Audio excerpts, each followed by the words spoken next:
అయితే ప్రశాంతమ్మ, ప్రభాకర్ అన్న వాళ్ళు వేసిన కమిటీ మంచిదే కాదల్లా.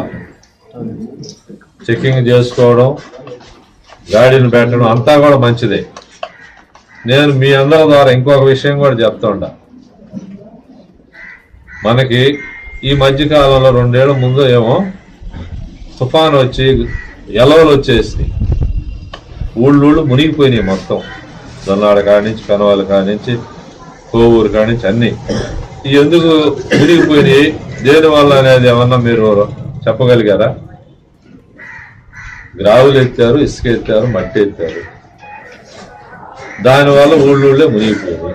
వాటి మీద ఏమైనా ఎంక్వైరీ పెట్టారా? బ్యాంకీలు ఉన్నాయి, వాటి మీద ఏమైనా ఎంక్వైరీ పెట్టారా? ఓన్లీ ఒక్క జొన్నవాడ దేవస్థానం మీదనే ఎంక్వైరీ ఎందుకు వచ్చింది?